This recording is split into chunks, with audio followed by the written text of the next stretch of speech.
Okay, so for today's video, pag-uusapan natin ang mga recursive functions and paano natin sila i-analyze.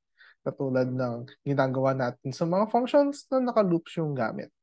So, before we move forward, ano nga ba yung isang recursive function? So, pag sinabi natin recursive, that means tinatawag niya yung sarili niya to solve itself.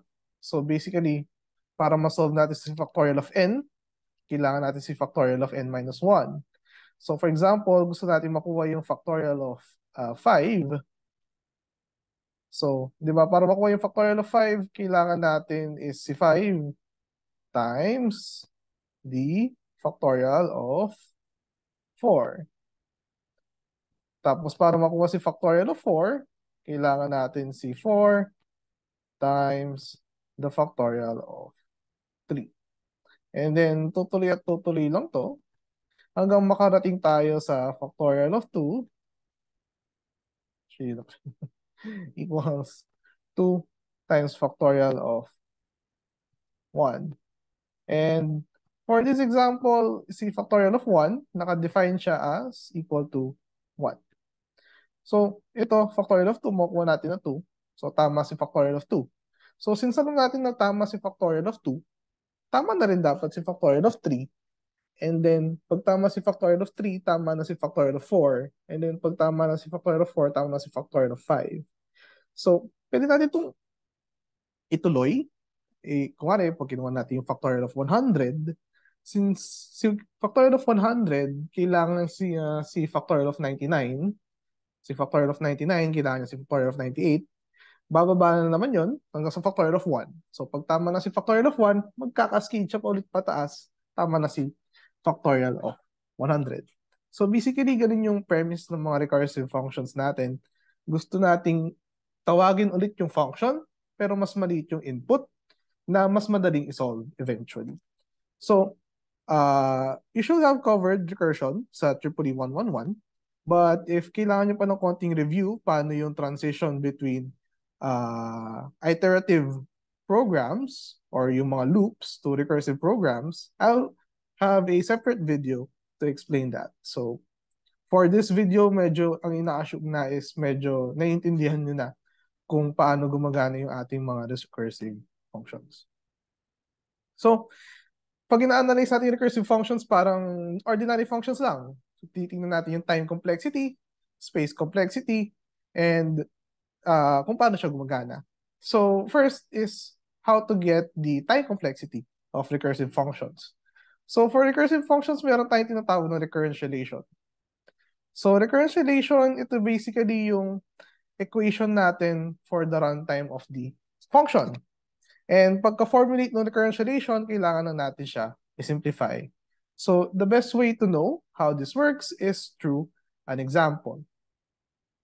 So, formulating the recurrentialization is basically writing down yung running time ng instructions ng ating instructions doon sa function. So, for example, dito sa factorial of n, isa-isay natin per line kung ano yung time complexity or yung running time ng mga instructions. So, the function itself, we can label it as t factorial of n. So, yung time ni factorial, dependent siya doon sa input natin na n. Di ba?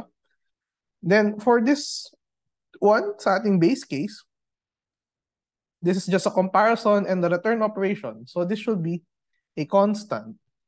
And then this one, we have n times the factorial of n minus 1. So, ang kailangan natin dito, yung time complexity nitong factorial of n minus 1 plus yung ating time complexity to make the multiplication operation. So, ano yung factorial, ano yung time factorial of n minus 1? So, sa ngayon, hindi naman natin siya kailangan define pa. We can leave that as is. So, may kita natin dito yung parang summary ng mga time consumption ng ating mga instructions. So, we have C1 and then T factorial n minus 1 plus C2, and that should be yung total na factorial of n. So, T factorial of n, either some constant C1 pag base case, or T factorial of n minus 1 plus C2 pag n is greater than 1. So ito na actually tinatawag natin na recurrence relation. So pinapakita niya yung time complexity ng isang recursive function is defined with the time complexity of the function itself. So makikita natin dito yung t of f of n is t of f of n minus 1 plus c2. So parang recursive defined din siya using itself. So ito yung, kaya siya parang recurrence relation kasi parang pinapakita niya paano natin inuulit yung function. So dito nakikita natin na inuulit natin yung function pero si n is subtracted by 1. So n minus 1 kasi yun yung nandito sa loob ng function. So ano yung next step natin dito? Meron tayong dalawang options. Sa ngayon, pwede natin gamitin yung substitution method or yung recursion tree method. So una natin titingnan yung substitution. So for substitution, as the name suggests, we substitute a value for t of n minus 1 until we find a pattern and kaya natin mag-substitute ng other thing para ma-solve siya. So medyo vague pa paano siya nangyayari, but we can understand this with an example or isolve natin basically itong recurrence relation natin. So as a shorthand, gawin na natin t of f of n, t sub f of n, para hindi ko sabihin yung factorial over and over again. So ang starting point natin is yung recurrence relation when n is not the base case or n is greater than 1. So t of n is equal to t of n minus 1 plus c2. So basically, ito lang din yan, nire-write lang natin. Okay? Ang next point natin dito, or next na gagawin natin dito, si t of n minus 1, pwede natin i-expand yan. So, if we substitute dito n minus 1, so yun nandito sa loob ng function, gawin nating n minus 1, e di yung mangyayari ito is magiging n minus 1, pero since may minus 1 pa dito, may n minus 2 siya. So, t of n minus 1 is equal to t of n minus 2 plus some constant c2. So, makikita natin yan, meron tayong additional na c2, mag-a-add dyan doon sa original na c2, and ayun, so t of n minus 1 equal lang siya sa t of n minus 2 plus another c2, and pag kinombine natin yung like terms, we get this expression. Then we can also expand this one, t of n minus 2, that's t of n minus 3 plus c2. So, another line, makita natin na t of n minus 3 plus 3c2, yun yung pwedeng maging total time ng ating function. So, this is similar to looking at it like kung gusto natin yung running time ng factorial of 5, kailangan natin yung factorial of 4. Yung factorial of 4 is yung factorial of 3. Yung factorial of 3 is yung time complexity ng factorial of 2. Pero plus some constant kasi every time na nagdadagdag tayo ng isang step doon, merong time na nako-consume para doon.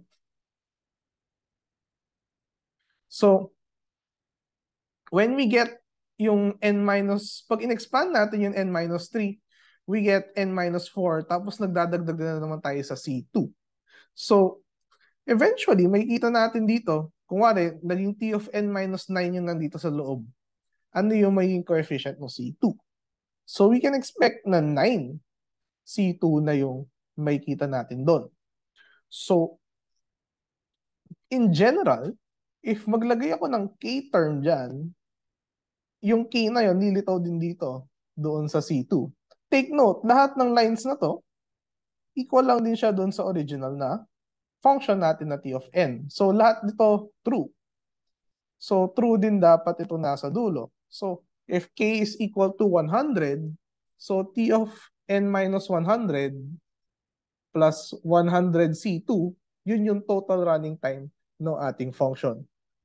So, ano yung next step dito? So, di ba pwede tayong mag-substitute ng kahit anong value ni k. So, what if si k gawin nating n minus 1? So, pag ginawa nating k n minus 1, itong k na to, magiging n minus 1 dito. Yung k dito sa labas, magiging n minus 1 dito. And then, makikita natin, yung nandito sa loob is t of f of 1 plus NC2. So itong C2, didistribute natin sa N-1. And mapapansin natin, yung T of F of 1 is nandito sa recurrence relation natin. It's equal to C1. Whoa! So we can replace that, yung T of F of 1, with that C1. And meron na tayong expression for our time na walang call to itself. So, na-simplify na natin siya. And madali na lang kunin yung big O nito. So, kunin lang natin yung largest term, tanggalin yung coefficient, which is n. So, big O of n yung ating function. So, pwede mo rin siyang isipin na para makuha yung factorial nga ni 5, kunin natin si 4, si 3, si 2, si 1. So, meron tayong 5 function calls. So, pag naging 100, so kukunin natin yung factorial ng 100, 99, 98, 97, and so on. And 100 din yun. So, 100 na C. So, yung time natin is mag-increase by a linear amount. So, this one, yung substitution method, in a way, ang first step is kailangan natin makakita ng parang pattern nung pag-expand. And then, pag meron na tayong pattern dito, try to find a way to eliminate ito para maging equal siya sa base case. And makakuha tayo ng expression nung time natin na walang T of n dito sa right side. So, yun yung sa substitution method. So, ayun, medyo kailangan ng konting intuition para makita yung mga pattern dito sa substitution method. So, if you are more of a graphical person, pwede natin tingnan yung recursion tree method. So, sa recursion tree, kailangan natin mag-create ng tree nung running time and then ikuhain yung total value. So, ano yung tsura ng tree na yun? So, we start, of course, again with the recurrence relation na non-base case. So, si T of n minus 1 plus C2. Similarly sa kanina, parang ina-expand natin si recursive call na T of n minus 1. So, si n minus 1 is n minus 2 plus C2. And since in-expand na natin siya, pwede natin siya tanggalin dito sa first step. Lagay natin sa next step yung n minus 2. And then, pwede natin kunin yung next step doon, n minus 3. So, nandito naman siya sa baba. Then, pwede natin kunin si n minus 4. And then, si n minus 5, pwede din expand natin. So on and so forth. So, kada expand or kada call natin dito sa T of n is may naiiwan na C2 tapos palalim ng palalim yung ating tree. So, hindi siya masyadong tree ngayon. More of parang ladder siya ngayon. Pero eventually, aabot tayo sa T of F na equal sa 1. And then, kailangan lang natin, alam na natin si T of F of 1, which is C1. So, kailangan lang natin i-total lahat nung natira dito. So, basically, kailangan natin ng konting creativity para malaman kung ilan yung number of C2 na nakikita natin. So, if meron tayong, pag nag-in-expand natin siya ng 5 times, si T of F, magiging n minus 5 yung kanyang laman, tapos meron tayong 5 C2. Pagka n minus k, we can expect na meron tayong k na number of C2, kasi pagka yung 6, may isa pang step, tapos 6 C2 yung makikita natin dyan. Pag meron tayong k na steps, k na C2 yung makikita natin. Ngayon, if yung nandito sa loob is equal to 1, pwede natin i-assume na yung n minus k natin is equal to 1. So, k natin is equal to n minus 1. So, yung total na to is n minus 1 times C2 plus yung C1. So, parang similar lang din siya doon sa nakuha natin na time kanina with the substitution method. Pero in this way, parang nakikita natin visually paano nangyayari yung expansion. So, dito is medyo algebraic yung approach. So, puro equation lang yung tinitingnan natin. Pero dito sa recursion tree method, mas visual. Yung pag-expand ng mga terms natin is nakikita natin. And, ayun, basically, instead na magkaroon ng manipulation, algebraic manipulation, kailangan lang natin magbilang ng maayos. So, nakuha natin yung same term na C plus N times C minus C. So, yung big N ay big O nito is just yung N term or big O of N. So, in summary, yung time complexity natin, yun nga, get the current relation based doon sa ating function, and then simplify yung recurrence relation with either the substitution method and the recursion tree. So sa substitution, yun nga, more of algebraic manipulation siya. Sa recursive tree is parang it's a creative way or visual way of counting yung ating time complexity. So yung master theorem naman na approach, i-discuss natin yan sa next week, which is on divide and conquer. So, siguro medyo madali lang kasi yung factorial na function, baka hindi pa natin nakikita talaga ano yung nangyayari. So, let's have another example with this function called the binary generator or binary of n. So, one quick way to know how it works is to run it. Pag nag-run tayo ng binary 2, we get 0, 0, 0, 1, 1, 0, and 1, 1. Pag binary 4, 0, 0, 0 hanggang 1, 1, 1, 1, 1. So, parang lumilitaw na ito, lahat to ay 2-digit na binary numbers. Ito ay 4-digit binary numbers. So, you can go ahead and run this sa inyong machine para ma-verify yon. But for now, let's assume na when we call binary of 10, for example, makukuha natin yung lahat ng 10-digit na binary numbers. So, yun yung ating, yun yung definition natin for binary. So, yun. Naka-highlight lang din sa slide na to. So, yeah, let's analyze yung kanyang time complexity. So, ayun, ako, prefer ko mag-start tayo sa pinaka-innermost na instruction, which is this one. Nag-add tayo ng 1 or 0 doon sa elements ni B0 or ni B1. So, that is a constant operation. So, ang next question dito ay, so, next question dito ay nasa loob siya ng loop. So, ilang beses nagra-run yung ating loop. So, ayan. Depende siya doon sa number or sa length ni B1 or ni B0. So, x times C1 where x yung length ni B1 or x yung length ni B0.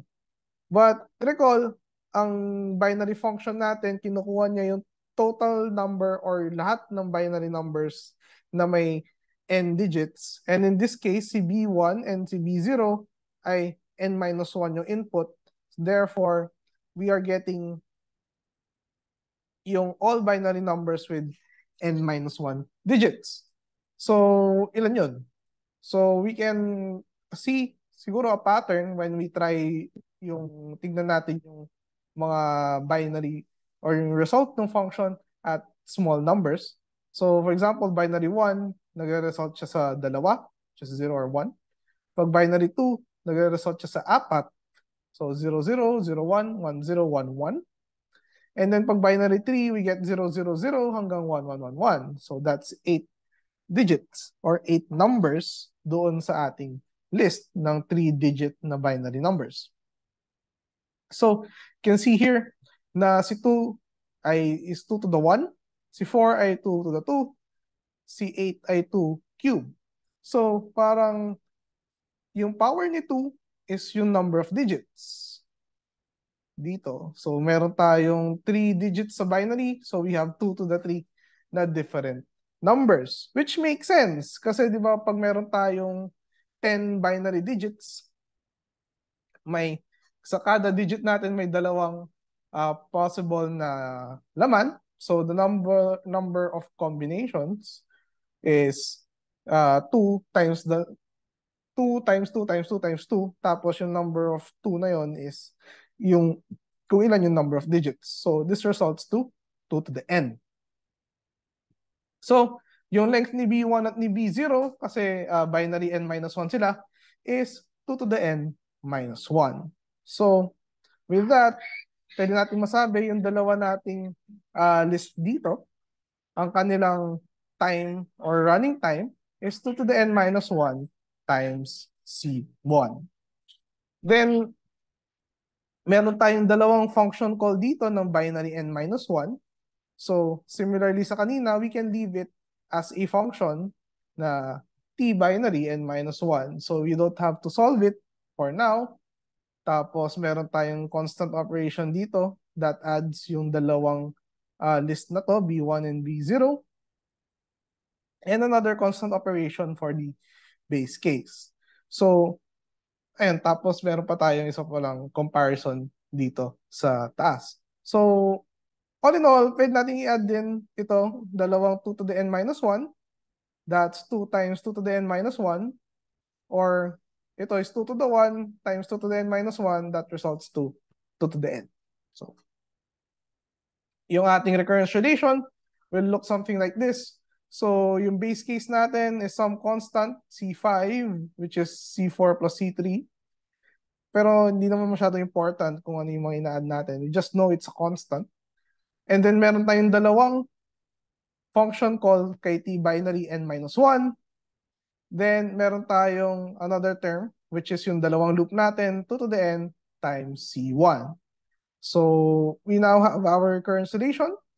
We can verify na tama, na nag-make sense siya. So meron tayong dalawang function call. Then meron tayong loop dito. And yung number of recurrent or number of iterations ng loop natin is nasa 2 to the n. So, ayan, dalawang 2 to the n minus 1. So, meron tayong 2 to the n term dito for runtime ng ating function. So, ito yung recurrence relation. So, the next step is to solve it. So, first method natin na titingnan is yung substitution method. So, starting point natin, of course, yung t binary of n. Then, we want to expand itong tb n minus 1. So, pag ginawa natin n minus 1 to, basically, lahat ng n dun sa original na function, gagawin natin n minus 1. So, itong n na to is magiging n minus 1. So, n minus 1 minus 1, which results to n minus 2. Then, itong 2 to the n na to, since magiging n minus 1 siya, 2 to the n minus 1. So, itong buong term na to, isa-substitute natin dito sa term na to. So, that's 2 times yun, yung t to the n minus 1. Then, itong plus term dito sa dulo. So, what we can do next is distribute natin itong times 2 dito. So, 2 times 2 times tb of n minus 2. That's 4 tb of n minus 2. Then, si 2 din, multiply natin to 2 to the n minus 1. So, 2 times 2 to the n minus 1, that's just 2 to the n. Diba? So, 2 to the n C1. And then, another 2 to the n C1. So, itong 2 to the n C1 is yung original pa. So, ito na to is galing siya dito, which is galing lang dito. But this one is galing dun sa multiplication nito. Tsaka, ditong times 2 sa labas. Okay. So, with that, pwede natin siyang combine. So, 2 times 2 to the n. So, pwede natin gawing 2 to the n plus 1 yan. Pero sa ngayon, let's leave it at that. So, yung coefficient naman ng ating tb term, t of n minus 2 term is times 4. Kasi originally, times 2 lang siya. Pero in-expand natin another time, so naging times 4. So, ayun, yun na yung first expansion natin. So, time for the next expansion. So, si t of n minus 2 is 2 times t to the n minus 3 plus 2 to the n minus 2 times c1. So, yun na naman, distribute. So, we have 8 times tb of n minus 3. And then, 4 times 2 to the n minus 2 times c1 plus 2 to the n, 2 times 2 to the n times C1. Notice here, 4 is 2 squared. 2 squared times 2 to the n minus 2. That's just 2 to the n ulit. So, meron tayong isa pang 2 to the n term dito. Meron tayong dalawang 2 to the n term dito. Pwede natin sila i-combine to 3 to the 2n. So, yun yung after expanding t of n minus 2. Then, pag in-expand natin si t of n minus 3, makikita natin na may 16 times t of n minus 4 plus 4 times 2 to the n times C1. So, may makikita na dapat tayong pattern dito. Si 16 ay 2 to the 4, si 8 ay 2 to the 3, si 4 ay 2 to the 2, and then si 2 ay 2 to the 1. So, at some level k, meron tayong 2 to the k times t of n minus k, then plus k times 2 to the n times C1. So, may konting jump doon, paano natin siya nakuha, but more or less makikita natin yung pattern dyan. Itong unang term dito is 1 times 2 to the n, tapos 2 times 2 to the n, 3 times 2 to the n, 4 times 2 to the n. So parang dumadami lang yung 2 to the n terms natin. And then dito sa kaliwa naman, lumalaki yung coefficient ng t of n na term pag lumalaki yung sinusubtract natin sa kanya. So, similar sa kanina, yung n minus k na to, equate natin kay 1. That means k is equal to n minus 1. When we do that, okay, yung k dito, magiging n minus 1. And then yung k dito, n minus k dito, magiging t of 1. And then yung t of 1 na to, that's just C5. So, yung t of 1 na to, that's just itong C5 dito sa taas. Then there's another k term here. Palitan lang natin ng n minus 1. And therefore, yung ating running time is 2 to the n minus 1 times C5 plus n minus 1 times 2 to the n times C1. So, pag distribute natin itong naka-parentheses, so n times 2 to the n minus 2 to the n times C1.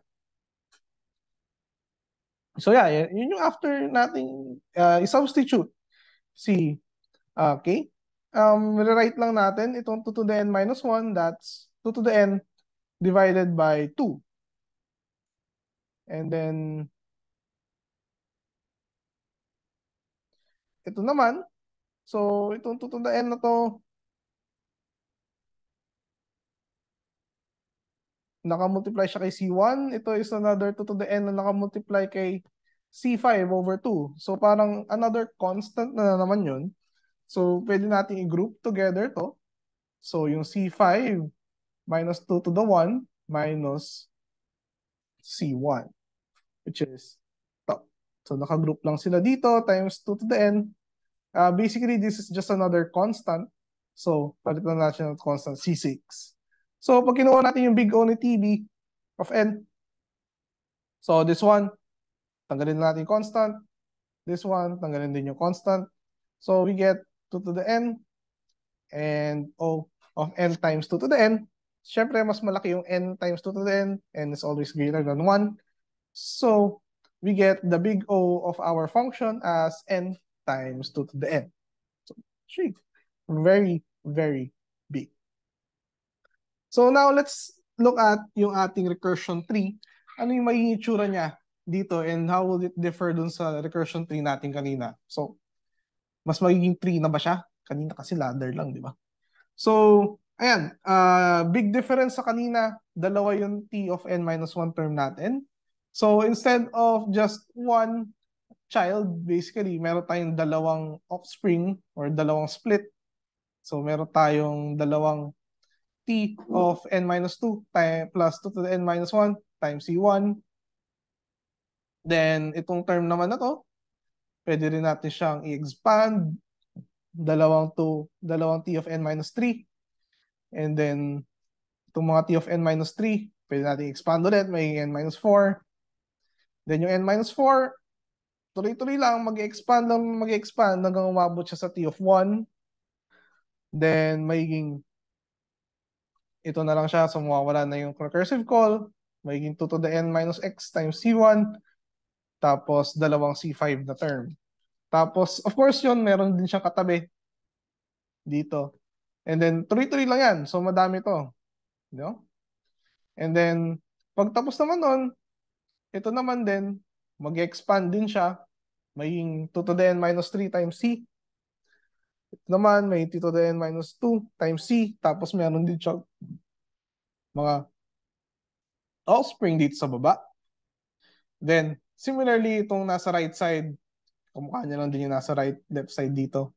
So, bale, ito lahat nung natirang terms natin, pag in-expand natin ng in-expand yung ating T of n na terms. So, yeah, kailangan lang natin i-add lahat to. So, paano kaya natin pwedeng gawin yan? So, one way to do this is to separate natin sila by row or yung tinatawag natin na levels. So, dito sa pinakataas, yung tinatawag dating level 0. The next one is level 1. Then level 2, level 3, and then yung sa gitna, any level, level K. Then, let's call yung last level as level D, as in very deep. And then yung second to the last level ay D minus 1. So, medyo important yung dalawang last level na yan. You'll see why later on. So, medyo mas madali sa atin if bilangin natin yung mga contributions or mga terms per level. So at level 0, yung mga terms natin, lahat sila 2 to the n minus 0 times C1. Itong nasa level 1 natin, lahat ng terms natin is 2 to the n minus 1 times C1. And nakikita mo dapat dito, pag sa level 2, 2 to the n minus 2. Pag sa level 3, 2 to the n minus 3. Pag level k, 2 to the n minus k. Then dito naman sa level d minus 1, it's 2 to the n minus d plus 1. So basically minus d minus 1, pero distribute natin yung minus sign. And then dito sa baba is C5. So medyo nag-break ng pattern yung last level, pero consistent. Dito per level is 2 to the n minus the level. Then, alam natin yung value ng individual terms, pero ano yung value ng, or ilan yung mga items natin per row. So for level 0, that's 1 item or 2 to the 0. Level 1, that's 2 items or 2 to the 1. Pag level 2, we have 4 items, which is 2 to the 2. Then at level 3, we have 8 items, which is 2 to the 3.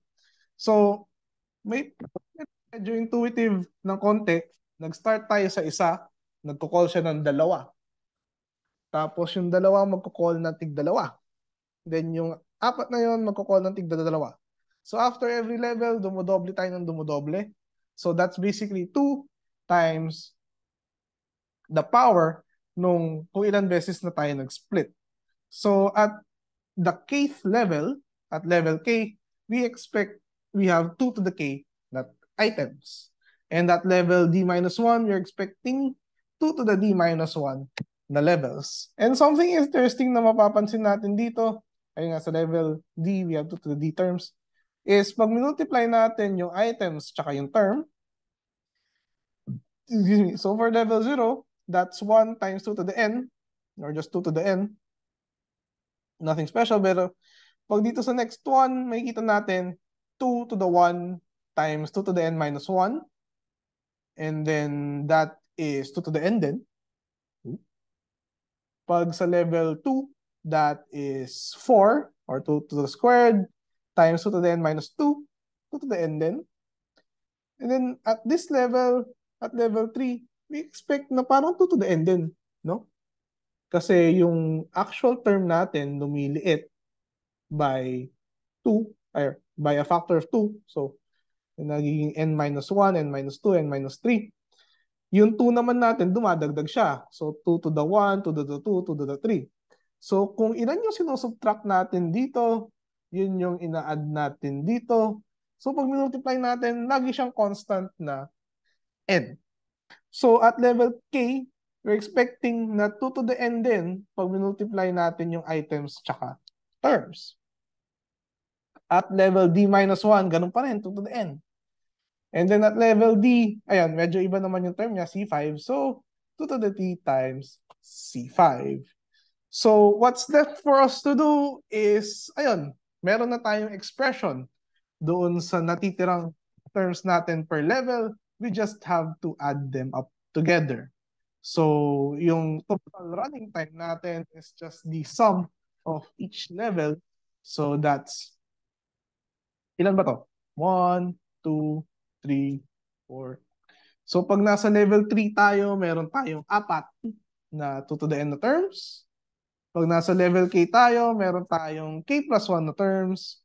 Pag nasa level D-1 tayo, meron tayong D na ganitong or D na levels ng 2 to the n. So that's D times 2 to the n times C1.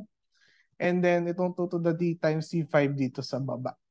So the question now is how do we get yung D or yung tinatawag natin na depth? So basically, kailangan nating balikan paano ba natin nabuo yung tree? Kailan natin nalaman na pwede na tayong tumigil?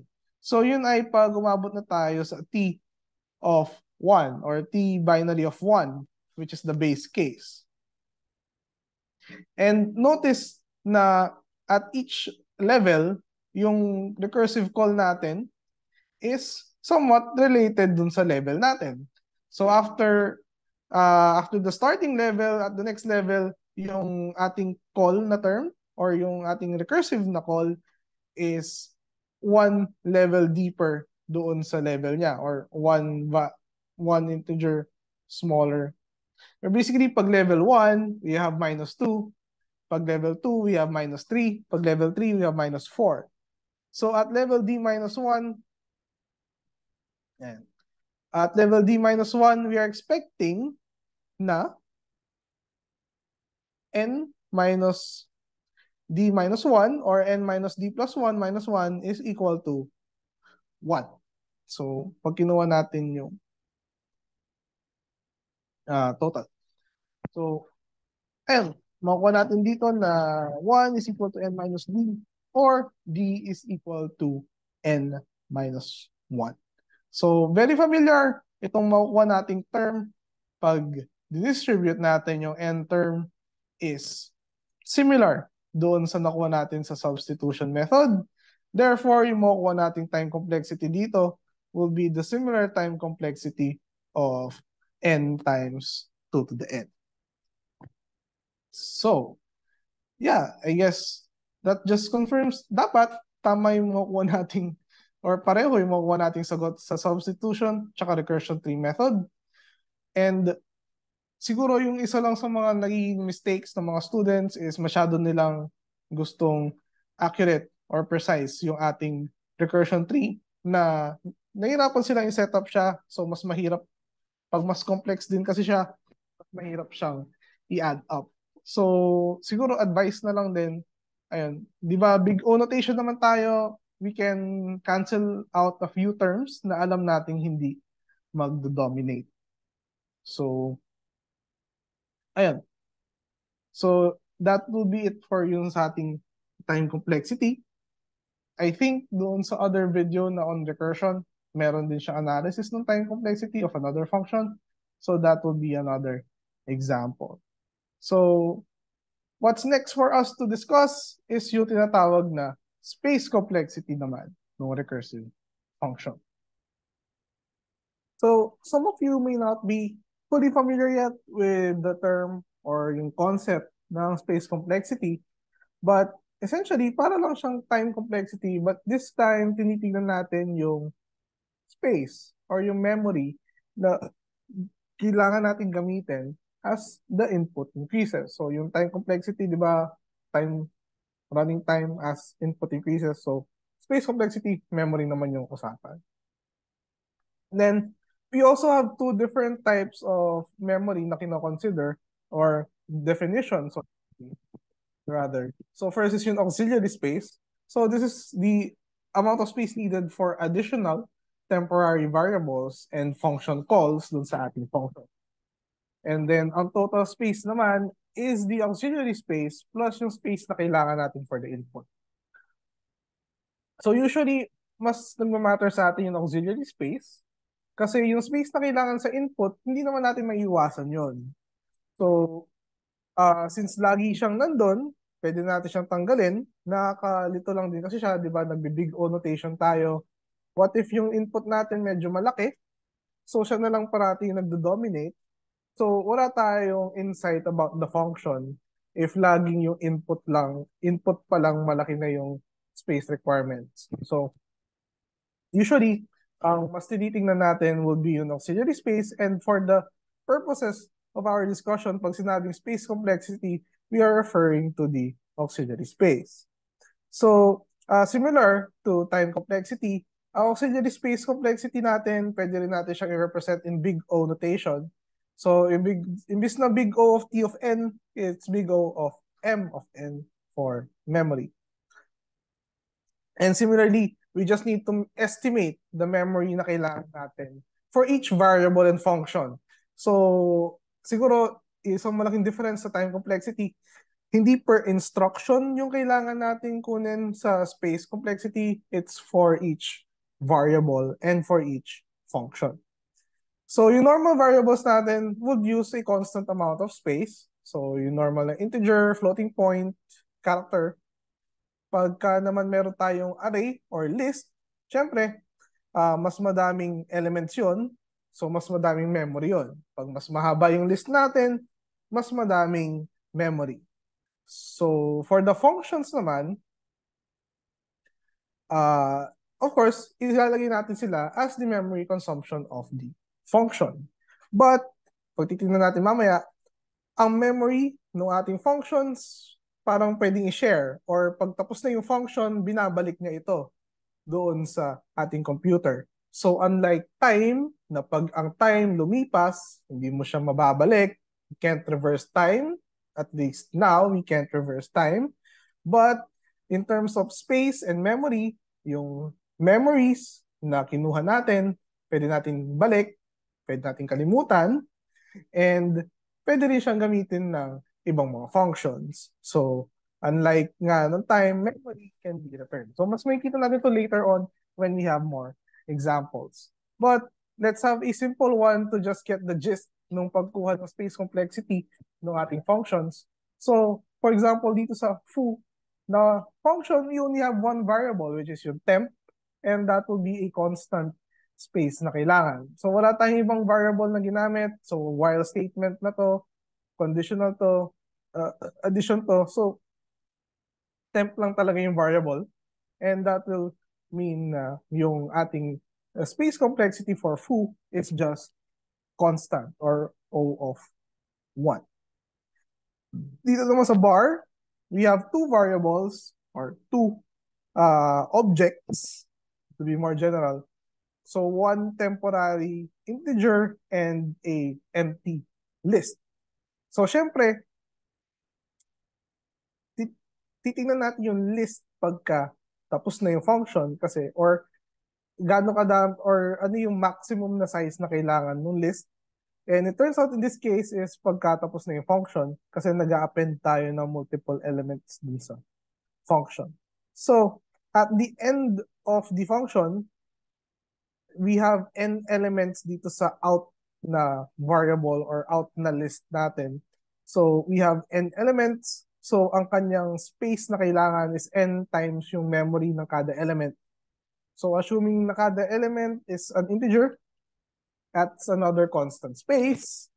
So, yung ating memory na requirement for bar is some constant C1 for temp and n times C2 na kailangan natin per element out. So, yung space complexity nito is O of C1 plus O of n times C2 or just O of n. So, medyo nag-make sense naman. Meron tayong list na lumalaki depende sa input. Pag lumalaki yung list, lumalaki yung memory, and for each input na lalaki, lumalaki by the same amount or roughly the same amount or same factor basically yung ating memory. So we have a linear na space complexity.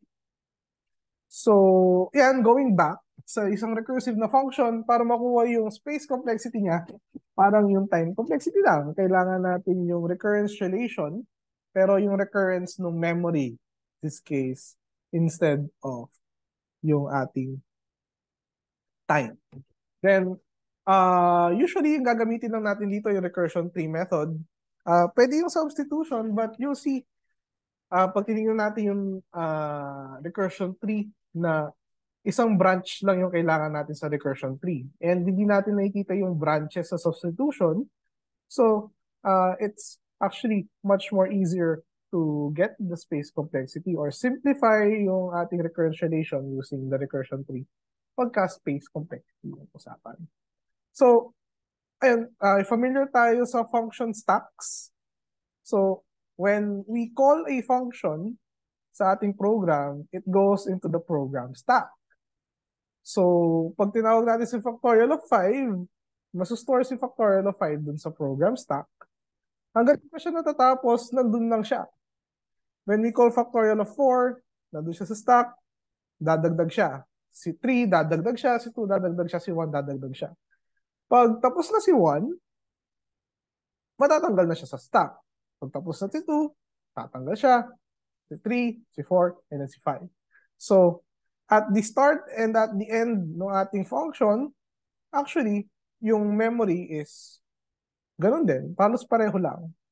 But yung difference is, kailangan we have enough memory to store this one nung kailan siya naging pinaka marami. So, yun yung nagmamatter sa time or sa space complexity natin. So, ayun, basically, nakikita naman natin dito paano natin makukuha yung time complexity. Parang i-add lang naman natin yung mga memory consumption ng kada function call. So, in order to generalize it, pag meron tayong factorial of 5, aakyat siya hanggang 5 to 1. Pag meron tayong k or n na factorial, it's n to 1. So, actually, dito pa lang pwede natin makuha yung ating space complexity. To be more formal, kunin na natin yung parang pinaka-recurrence relation ng ating memory. So, ito ulit yung function. Technically, wala tayong ginagamit na additional na variable kasi this is just comparison. And yeah, possible ba na 0? Well, recall na itong factorial call mismo, it will use memory. So that's m of n minus 1. And you'll also learn later on yung mga functions natin kahit wala siyang temporary variables na ginagamit. Meron yan internally ginagamit na extra variables like stack pointers, registers, etc. So, as of now, we can always assume na kahit anong function, kahit return statement lang siya, it will at least use a constant amount of memory. So, yung ating recurrence relation for the memory na gagamitin ni factorial is memory ng factorial of n is equal to yung memory of factorial of n minus 1 plus some constant. So, makikita natin yon. So, yung constant dito, siya yung i-assign natin sa factorial of n. Si n minus 1, itong nandito sa taas. And then, ito rin is another constant na term. So, basically, yung 3 natin, nandyan na siya. Itong recursive call na to, siya na yung additional na steps dyan. So, kailangan lang talaga natin malaman kung ilan yung total number of C1 na nandyan. Recall natin sa 3 natin kanina, may kita natin exactly ilan beses tayo nag-split. So, pag hanggang n to 1, we are expecting n minus 1 na levels. So, we are expecting n minus 1 na C1. So, yun na actually yung memory ng ating function and yung big O niya is O of n. So, doon naman tayo sa medyo mas mahirap na binary function. So, si binary 3, for example, tatawagin niya si binary 2. And then si binary 2, tatawagin niya si binary 1. Binary 1, tatawagin niya si binary 0. Si binary 0, matatapos na yan. Kasi wala naman binary -1. So, pagtapos si binary 0, tatanggal na siya sa stack kasi tapos na siya. Pero magkakall tayo ng isa pang binary function. So, nandyan pa siya. Pagtapos naman itong pangalawang binary na to, mawawala na siya sa stack. Matatapos na din si binary 1, mawawala na rin siya sa stack. And then, magkakall naman tayo ng bagong binary 1. So, mapapansin actually natin dito, pag tinuloy pa natin, so, si binary 1, magkakall din siya ng 0, so 1 and 0. Mapapansin natin dito, run pa natin yung program, ayan, na yung memory na kailangan natin, never siya lumalampas dito. Kasi, recall, yung memory na ginamit natin kay binary 0, pag tapos na siya, hindi na natin siya kailangan. So, pwede siyang gamitin ng binary 0 na to. So, eventually, yung memory na ginamit ng mga to, pwedeng physically the same space, pero iba-iba yung laman. Pero, ayun, hindi siya nagpapatong-patong like in time. So, dito, ang kailangan lang talaga natin, yung isang branch na to. So, basically, isang path from start to finish, or di pala finish, basically, isang branch from start up to the deepest level, and yun na yung pinaka stack memory na kailangan natin. So, patapos sila. So, ayun, technically, pwede nating lagay lang ganyan na stack from binary n hanggang binary 1. Tapos, kailangan na lang natin alamin gano'ng kadaming memory yung kailangan per level. To help us with that, yun, formulate na rin natin yung recurrence relation ng ating function. So, si B1, this one is a list ng binary of n-1. Ayun, yung memory na kailangan natin for B1 is basically dependent sa length niya tsaka yung size ng elements niya. So, si B1, yung laman niya is strings na merong n-1 digits. And alam na natin kung ilan yung number of digits, di ba, is 2 to the n-1. So, if hindi nyo nakita yan, nandun yan sa simula kanina. So, yung size naman ng kada element doon sa list, iba-iba rin siya, di ba? Depende siya sa string. So, let's just assign it as f of x for now. So, yung memory na kailangan natin to store B1, B2 to the n-1 times f of x, where x is yung length ng string dito sa yung length ng kada string sa loob ng binary na or B1 na list na to. Then, yun. So, yun yung memory for B1. Iba pa yung memory na kailangan for binary n-1. So, this one is a function. This one is a list. So, a list will use a different memory doon sa function natin, pero pareho yan dito sa stack. So, yeah. Then actually, kailangan din natin ng memory to store yung range na to. Then that's just a constant space. Then we have B0, which is basically the same doon sa memory na kailangan natin for B1, which is 2 to the n-1 times f of x. And then we have another function call. But recall, yung memory na ginamit ni n-1 dito for B1, pwedeng yun din yung memory na gamitin dito sa B0. So, pwede natin siya tanggalin and hindi na i-consider doon sa memory recurrence relation natin. Then we have another range, and then this one is another memory na kailangan kasi temporary list din siya. And laging dalawa, so kahit list to ng dalawang elements, laging dalawang elements lang naman siya. Pag lumaki yung input, di naman siya lalaki. So constant pa rin. So adding all of these up together, we get yun, isang function call na n-1, and then dalawang 2 to the n-1 times f of x, or 2 to the n times f of x plus some constant C3. So, ayun, ito lang actually yung important sa atin. Itong m of n-1, yun na yung pag-expand dito sa stack. And per level, we have 2 to the n times f of x. So, plus C3 pa pala. Ayun.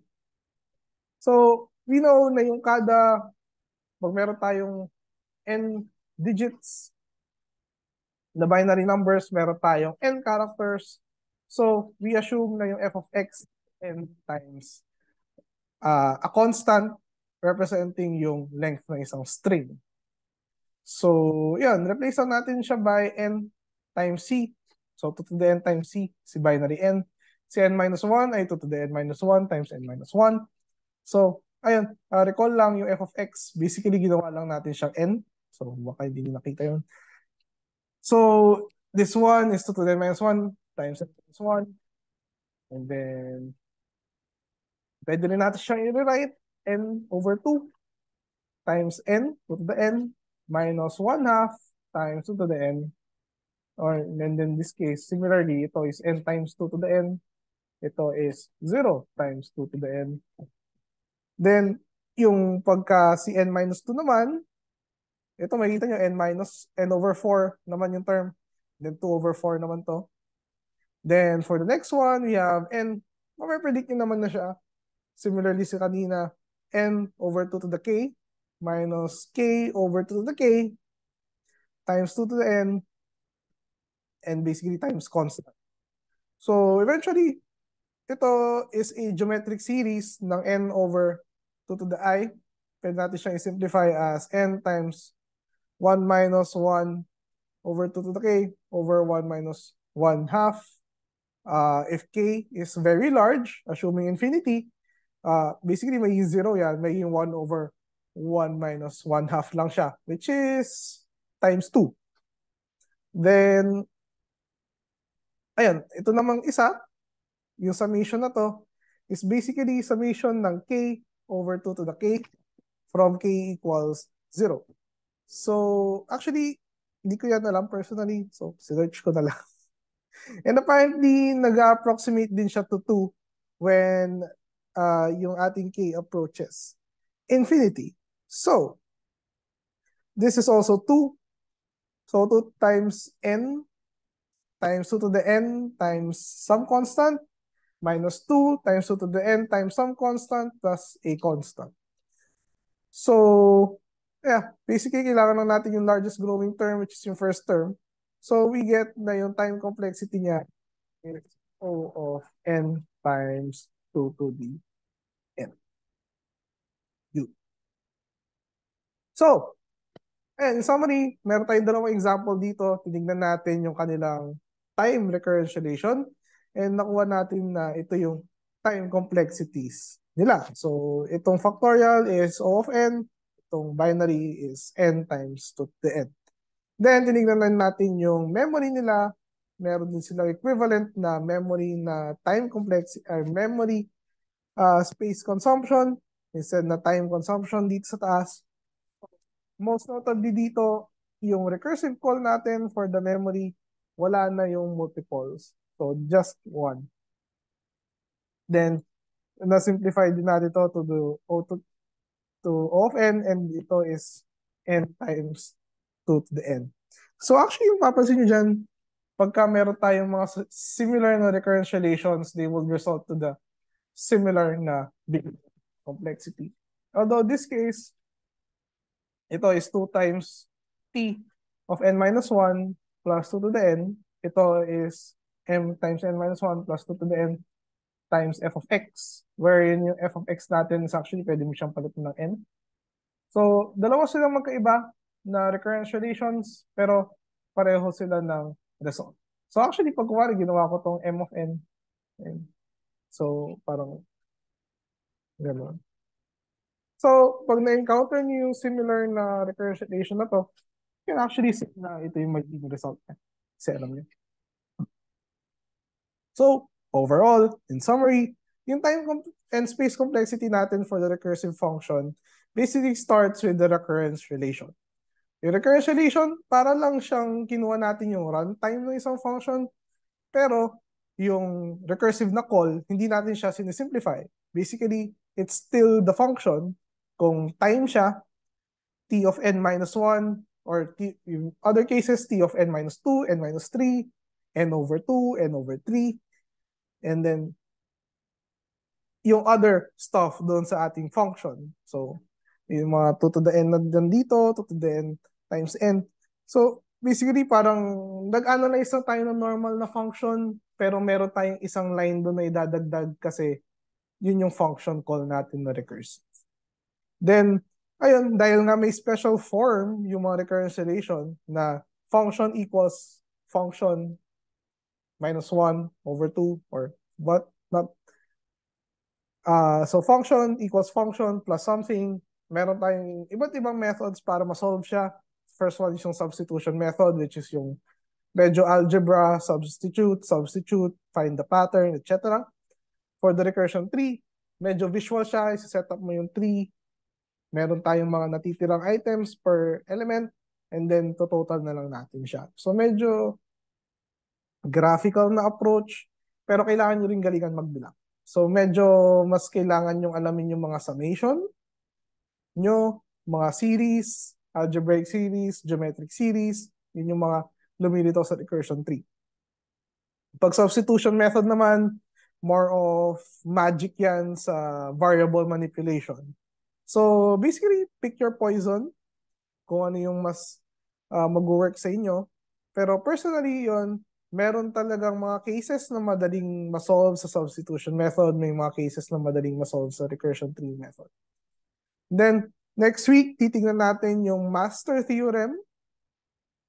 Basically, shortcut to if yung recurrence relation natin fits a certain condition, which is yung parang divide and conquer na form na recurrence relation. So, more on that next week. So, apart from this video, we have another video that explains yung recursion, if hindi na siya familiar sa inyo. And it also features, I think, 4 more different examples, dalawang iterative examples, dalawang recursive examples. So, compare and contrast yung kanilang recurrence relations and time complexities and space complexities. So, that will be mostly optional, but I highly suggest that you watch it. So, that will be it for this one. Thank you very much and bye-bye.